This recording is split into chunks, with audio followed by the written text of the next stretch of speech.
With the RV Advisor's Roadside Assistance Plan, we've got you covered for just $99 per year. Visit thervadvisor.com today.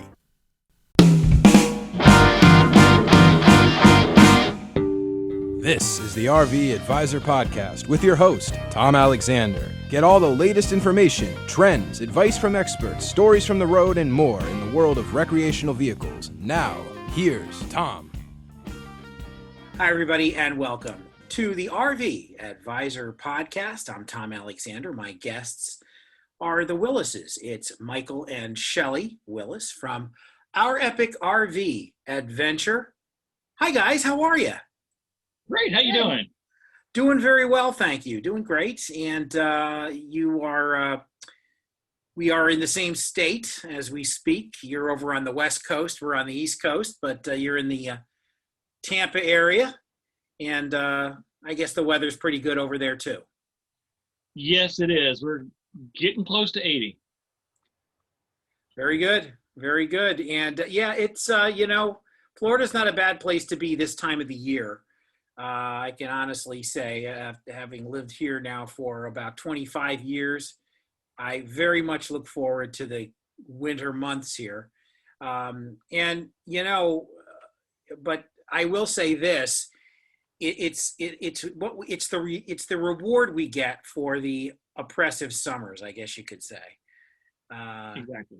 The summers tend to get a little intense and long. But anyway, and you're planning a little bit of a road trip soon in the next couple of weeks, right? Kind of through the Gulf Coast. Right. Yeah. We just kind of ramble around where the winds take us. It's a pretty good feeling, right? You just wherever the wind blows, that's where you're headed. That's okay, And I was intrigued by sort of the I guess the genesis of our epic adventure, our epic RV adventure, and it's kind of a very interesting story in a sense that you really are connected to veteran-owned businesses and organizations, and it's such a major part of the adventure itself, right? Absolutely, it is. I spent over 30 years in the Air Force, so. The military has been my life.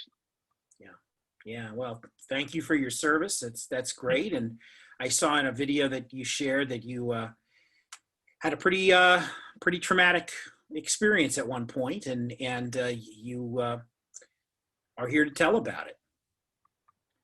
Yeah, I did, and I did shoot a video about that. And what we want to do is help fellow veterans who've gone through similar, worse, or maybe not as bad events as I had, help them learn to deal with the aftermath of traumatic events. And by partnering with small local veteran focused charities, we're able to make a meaningful impact in the lives of not just veterans, but of course also their families. Yeah. Well, that's what a great mission. Veteran businesses. I would imagine that these veteran-owned businesses are probably not too uncommon in the RV community. I know there's a lot of folks that served in a certain branch of the military, right? That are now full-timers and they have their own businesses, and you probably meet a lot of folks along the way. Yeah, we do. We've met a lot of fellow veterans, come across a lot of, without even trying, come across a lot of, veteran-focused or veteran-owned businesses as well. And it's really kind of been surprising, to be honest, especially as, the veteran community gets smaller. I mean, from, all the World War II veterans, as unfortunately they are passing on. Yes. That the number of veterans is decreasing as far as society goes as a percentage of society. But it seems like the ones who are still here are trying to make a meaningful contribution, not just to society, but to the veteran community as well. Yeah. grew up in a family. My dad and his brothers were all World War II vets, and they, of course, they're not here anymore. But it was really I learned an awful lot of what they endured at that time, and down through the years. We hear stories from veterans of different wars, or even during peacetime, and all the sacrifice and hard work that they've put in. And so again, we can't tell you how much we appreciate that.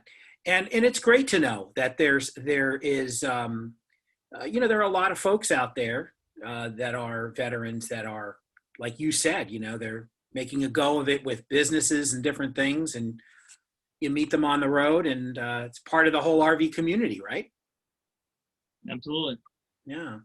We want to learn more about just our epic RV adventure and some places, you've been, some highlights and different things that places you've seen, and surprises around corners. And I know, looking at your Instagram page, you've found some hot spots for good old fashioned Americana in terms of food and places like that. So want to learn a little bit about that on the other side of the break. My guests are Michael and Shelly Willis from our Epic RV Adventure. I'm Tom Alexander. This is the RV Advisor Podcast. Back in just a moment.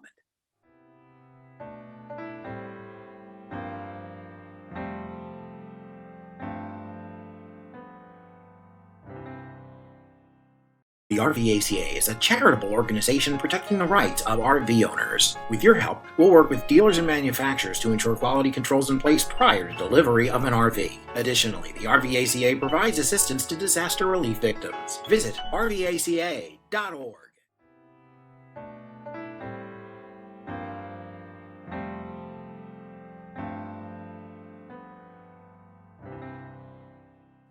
We are back on the RV Advisor Podcast. I'm Tom Alexander. My guests are Michael and Shelly Willis from our Epic RV Adventure.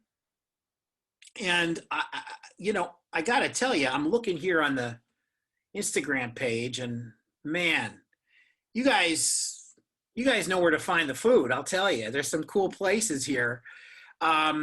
I see In-N-Out Burger. Well, that's a given. If you're out west, you got to go to In-N-Out. You got to get the double animal style or something like that, right? So I'm seeing really some cool places. Can you share with us some little hidden, out of the way places that might have shown up on, who knows, Route 66 or someplace? Any cool places you found that you can share with us? Oh, for sure. We I think on Route 66, we did that before we actually had our YouTube channel, but there was a lot of places there along the way. But I think one of them was Ann's Fried Chicken in Oklahoma City, and that was, awesome. Awesome food. Yeah. So we really enjoyed visiting there, and I would say there was a little Irish pub that was right around from the base that we were at in Georgia. And it's sometimes it's just truly just getting on Google and kind of searching around for something that's just a little bit more unique and different than your chain restaurants. We try very much not to go to chain restaurants, although we like them. We try not to go to them very often because we're missing out on local food as we travel. And you probably got most of those chains right in your backyard if you're home, right? So right. If you're on the road, why not win in Rome, right? I guess exactly. is the old I'll saying. tell you, our favorite place we went is no longer in business anymore, unfortunately. Mm-hmm. We are old school when it comes to, everything pretty much. There was in Gulfport, Mississippi, there was a pharmacy that still had a lunch counter. Mm-hmm. So that's how old school that was. And we go there and it looks like the place hadn't changed from the 50s or 60s. Yeah. That includes the bench seating. The cushion hadn't been updated since. But we had a place here in Hollywood, Florida, which is just a stone's throw away from where I live, and it was like that. It was an old family-run pharmacy, and they had a lunch counter, And I want to say it maybe shut down about 5 or 6 years ago, but it was a fun place to go. And it just had that vibe, it was really, really cool. I can remember as a kid going into what they used to call in those days, the old five and dimes, right? Mm-hmm. And you'd go in and many of them had lunch counters, and, you'd get the drink, and it was a little, like a Dixie cup that came to a point, and they'd stick it in a metal. You remember those? Yeah, Boy, I'm remember. really dating myself now, but I was very young, but I remember those. She yeah, probably no, doesn't. I was young too. I was pretty young, but I can remember that. And you'd get, they put anything from like, orange drink to chocolate milk or to whatever, whatever you liked, and you'd get it, sit at the counter and have a hamburger or something, and fun days. But so where else? You've got some other places here. I'm looking through the list, and one of our favorite places in Florida is the Combat Cafe in Umatilla. And we love it because they, Bruce, who owns it, served in the military, and so it's veteran owned. He and his wife are the cooks there, and well, they do everything, but they really pride themselves on having a great team that works at their restaurant. And so, they're just great people in general, but they serve their community. I mean, it's fantastic. Due to the things going on in the United States, they almost lost their business last year, and the community rallied around and said, hey, no, we're going to find you a bigger, better place. And they did. And so they are able to continue their mission. How about that? Wow, that's terrific. Great place. Wow, that's an example of talking to people, which is Right. which is kind of a lost art in the introverted society that we have. Yeah. We went to a campground in Eustis, Florida, and I had a craving for a hamburger. And when we checked in, I asked the ladies, I said, where's the best? I said, I have a craving for a hamburger. Where can I get a hamburger? And she just looked at me and she said, the best hamburger anywhere around here is at the Combat Cafe, and they're right around the corner. Yep. Like, okay. And in the 2 weeks we were there, I think we ate there. I don't want to say how many times we ate there. We probably ate there every other day. Let's just say we went there. We went there a couple of weeks ago, and they remembered us from a year ago. Yep. Yeah, well, there you go. Wow, how about that? Not every year you'll be getting a Christmas card from them, Yeah, exactly. Right. That's great. I mean, it's kind of cool when you can be a regular in a place where you don't actually live. They know you. Yeah, it's pretty fun. Outside of all the fun dining you do and finding those little out of the way places, what are some of the areas that you've enjoyed visiting in, some place that keeps coming, you want to keep coming back to, that's just, either for its natural beauty or culture or whatever it might be? Well, since we started full-time, and we've been full-time about 7 months now, we've really only been able to go in the Southeast United States area. So I'm from North Carolina, and that's where we lived. But we've really only gone from like North Carolina down to Florida and over to Mississippi, Alabama, and a little bit of Louisiana. So we haven't gone a lot of places yet. Yeah. But in just that little section, I would say, I know what your favorite place is. Okay. And that's Laurel, Mississippi. I do love Laurel, Mississippi. What about Laurel is so special to you? I love the show Hometown that Aaron and Ben Napier have helped remodel the older homes there and just rebuilt that community. But they also have put in, they have a mercantile, and then he has a woodworking business and a really neat shop there. And there's just something about that hometown feel. And again, that's another place where there's Pearl's Diner with the fried chicken. And I mean, it's hometown, That TV show on HGTV helped revitalize that. Yes, right. It's a very popular show. It's a little town that actually has a vibrant downtown that's not full of chains. It's still downtown local businesses. Wow, that's cool. So it's the downtown from the 50s and the 60s. Yeah. But, a few years ago, just like most small town downtowns, it was almost dead. Yeah. It's funny. I grew up in an area like that, and the town that it was in Pennsylvania. It wasn't in the South, but it was in Pennsylvania. And there were on the street where the main town where I spent a lot of my time was, you'd see there were these little corner cafes and these little places you can go. And my dad and his brothers owned the local movie theater there. And it was a lot of fun. And you just sort of had that kind of homespun, hometown feel that felt sort of unchanged for many, many years. Yeah. Not exactly the same today when I go back to visit, but there's still elements of that time. And it's nice to see that. And it's nice to see that some of these older towns have really tried to work hard to maintain that charm and that tradition, I guess you could say. Exactly. Yeah, it's terrific. So you set up the Gulf. Let me take that again. Boy, my mouth just decided to stop working on me. Up the Gulf Coast. That almost could have come out dirty. I don't know but anyway. So up the Gulf Coast you go, and you're gonna, I guess, the rest of Florida and into Alabama and Mississippi again, and check those areas out. Maybe over to Texas, possibly. Yeah, actually, our daughter lives in Texas. We spent Christmas in Texas this past year. And our plans are, we are going to be slowly working our way northwest as weather permits. Yeah. That's why I said slowly. Sure. Yeah, just a few miles a day. Wait until spring hits, and Exactly. So I hear you. We're going to be heading that way via North Carolina, because we're going to go back and visit my family. Our son still lives in North Carolina. Whereabouts in North Carolina are they? On the coast, town called New Bern. Oh, okay. Yeah. Birthplace of Pepsi, by the way. Say that again now. The birthplace of Pepsi. It is the birthplace of Pepsi. I never knew that. Yep.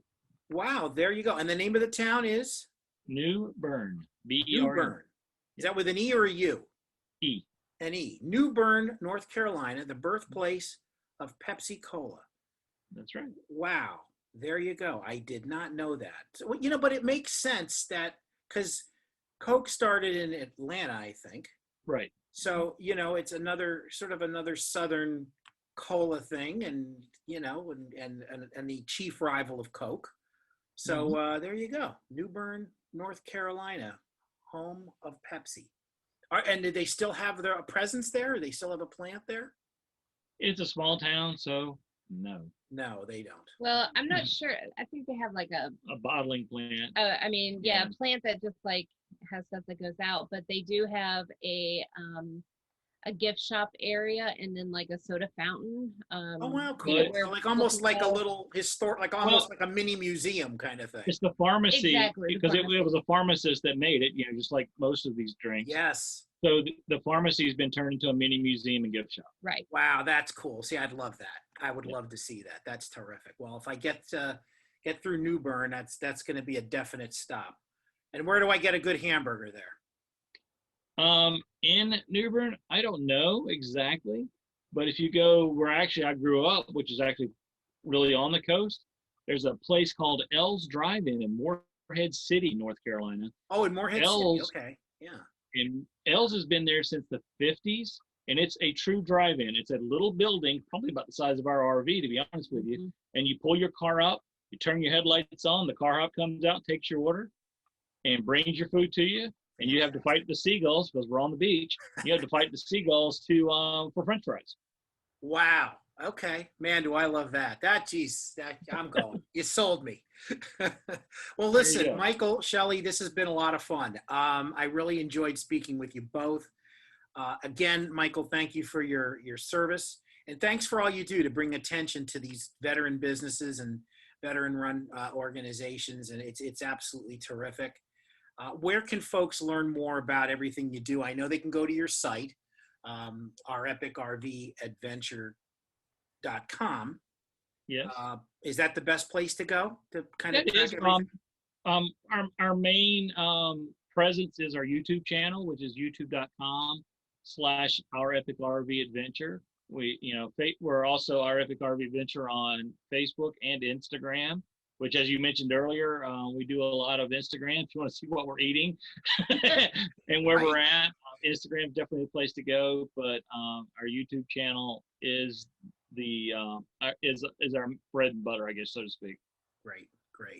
And but you can access all of that stuff right directly from your site too, if folks want. Exactly. It's there's links. That's like a one-stop shop. You can hit the site and go everywhere else from there, right? That's right. Terrific. Well, again, thank you very much for joining us, and hopefully we can have you on again sometime. Really had a good time. It was our pleasure. Thanks for having us. Thank you. Michael and Shelly Willis from our Epic RV Adventure, our guests today on the RV Advisor Podcast. I'm Tom Alexander. Back in just a moment.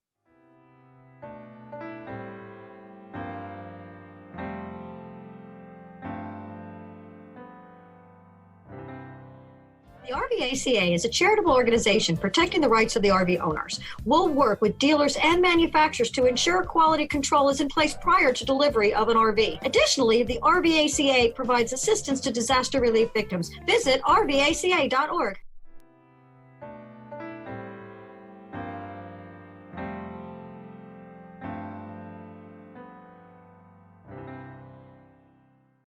We are wrapping things up right now on the RV Advisor Podcast. I'm Tom Alexander, and of course, that smiling face is our guest coordinator. There she is. It is Neve Carey-Zacco. Hey, Neve, how's it going? How are you doing? Good, thank you. Good. Yeah, great. We get this question a lot. It's like, hey, how do you get on the podcast? The podcast. Because we've had some inquiries. So go ahead. Yeah. Tell folks Yeah. how that happens. We have had many people, go through our Facebook page is one way of getting a hold of us. And there is many admin on the Facebook account, and it will always be rerouted to me so I can fit it into your schedule as you are our lovely host. The main way that I reach out to people is via their social media, usually Instagram or Twitter or Facebook page or something like that, or to be honest, sometimes it's a business newsletter. But mainly if people want to reach out to me and get me directly, it's through my email address, which is ncarey. So it's NCAREY at the rvadvisor.com. So that would be the easiest way for anyone to reach out to me that would like to be on our podcast. Perfect. And even if you're, from Galway, Ireland, we'd like to your hometown. Yeah. We'd love to hear from you. Do they really say top of the morning? That they don't say top of the morning. No, never. No, that's just that's like movies, right? It is, but it's funny the amount of people that relate to it. So anyone that once they realize I have an accent, they always say it. They always say it. They feel compelled to say top of the morning. I mean, it's a pleasant phrase, right? It's friendly. It's lovely. Yeah, it's lovely. Yeah, it's lovely. But like that. But you've never in your whole time in Ireland, you've never heard anybody say top of the morning. No. Yeah. I didn't think so. No, definitely not. It's like corned beef and cabbage. That's not something. Yeah, corned beef and cabbage. Now that is authentic Irish, right? So it's not. So we have bacon and cabbage, which is basically the same thing. But it became very associated with Ireland and being an Irish meal because when the immigrants were getting off the